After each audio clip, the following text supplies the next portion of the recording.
Chers amis, pour cette seconde semaine de Carême, je vous invite à continuer à parcourir avec moi les thèmes que j'aborde dans la lettre pastorale que je vous ai adressée. Et pour cette semaine, parler avec vous de la fraternité. Jésus a appelé chaque disciple personnellement et il attendait de chacun d'eux une réponse personnelle. Mais aussitôt que le disciple a répondu oui à l'appel de Jésus, ce disciple a été intégré dans une vie de groupe, dans un petit groupe, dans la communauté des disciples, dans la communauté des apôtres. On voit donc que l'expérience de la foi n'est pas une expérience solitaire, c'est une aventure fraternelle, c'est une aventure communautaire. Et cette dimension de la fraternité, elle est vraiment au cœur de notre vie de foi. Et je le souligne d'autant plus qu'avec ces 2 années de pandémie qui ont eu tendance à nous isoler les uns des autres, cette fraternité est véritablement à retrouver. Et je vous invite pendant cette seconde semaine de Carême à en retrouver toute la saveur. Dans la première épître de Jean, nous avons cette phrase de la parole de Dieu qui est forte. « Si quelqu'un dit « j'aime Dieu », alors qu'il a de la haine contre son frère, c'est un menteur. En effet, celui qui n'aime pas son frère qu'il voit est incapable d'aimer Dieu qu'il ne voit pas. » La nature profonde de la vie fraternelle en Église, pour la comprendre, il suffit de repartir des évangiles.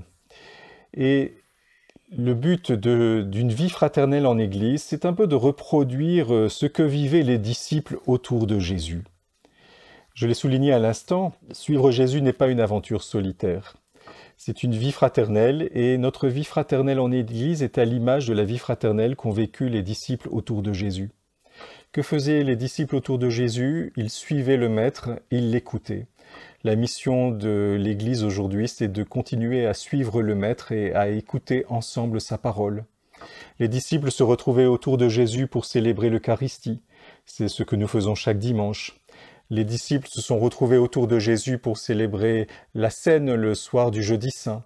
C'est ce que nous essayons de vivre aussi chaque dimanche.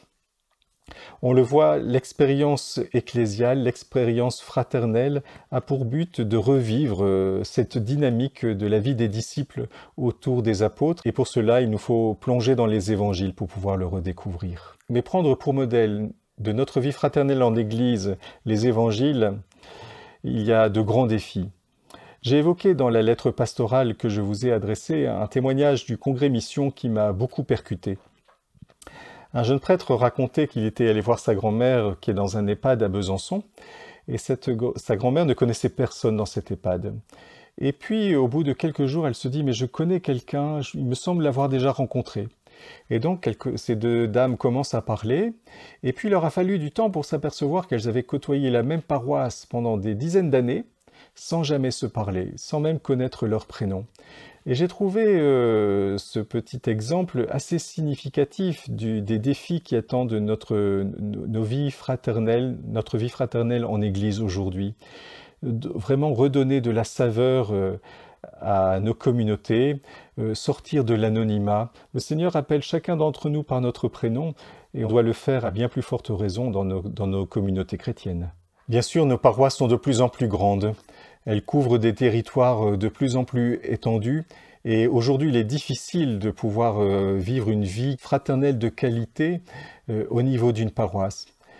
C'est pourquoi je pense qu'un des grands enjeux de notre vie chrétienne aujourd'hui, c'est de pouvoir se retrouver en petits groupes, en petites équipes, en cellules paroissiales, en fraternité.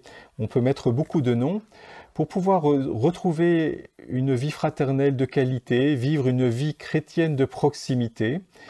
Et c'est sans doute à cela aussi que nous appelle la redécouverte de ce 2e pilier des 5 essentiels, la fraternité. Ces petits groupes existent déjà dans notre diocèse. En arrivant dans le Jura, j'ai été frappé par la centaine d'équipes du Rosaire qui existent. Il y a des mouvements d'action catholique, il y a des groupes de prière, il y a des équipes Notre-Dame. Mais nous sommes sans doute appelés à développer encore ces petits groupes fraternels pour pouvoir faire l'expérience, comme l'a dit Jésus lui-même dans l'Évangile, « Quand 2 ou 3 sont réunis en mon nom, je suis au milieu d'eux ». Déjà en 1988, le pape Saint Jean-Paul II nous invitait à développer cette vie fraternelle en Église. Je le cite. Pour que toutes les paroisses soient de vraies communautés chrétiennes, les évêques et les prêtres doivent favoriser de petites communautés ecclésiales de base, que l'on appelle aussi communautés de vie, où les fidèles puissent se communiquer mutuellement la parole de Dieu et s'exprimer sur le service de l'amour. Déjà, des propositions dans ce sens ont commencé à remonter dans la démarche synodale que nous vivons dans notre diocèse, et il y a sans doute là une piste à développer pour les années à venir. Bien sûr, la fraternité vécue en Église n'est pas faite pour cultiver l'entre-soi. Comme l'a redit le pape François à travers son encyclique Fratelli Tutti, nous sommes appelés à vivre une amitié sociale, une fraternité universelle. Et c'est en ce sens que le pape François nous donnait aussi la figure de Charles de Foucauld, qui sera béatifié prochainement. Je voudrais citer ce que dit le pape François à son sujet. Charles de Foucauld voulait en définitive être le frère universel, mais c'est seulement en s'identifiant avec les derniers qu'il est parvenu à devenir le frère de tous, que Dieu inspire ce rêve à chacun d'entre nous. La fraternité évangélique est une fraternité ouverte à tous, une fraternité qui a toujours le souci d'inviter, d'intégrer, d'accueillir et d'accompagner. Je vous propose donc pendant cette seconde semaine de carême à réfléchir sur la dimension fraternelle de notre vie chrétienne. Vous pourrez le faire en couple, en famille, avec vos amis, dans vos petits groupes, en paroisse. Vous trouverez aussi dans la lettre pastorale quelques questions qui vous permettront d'approfondir ce sujet. Et je vous dis à la semaine prochaine.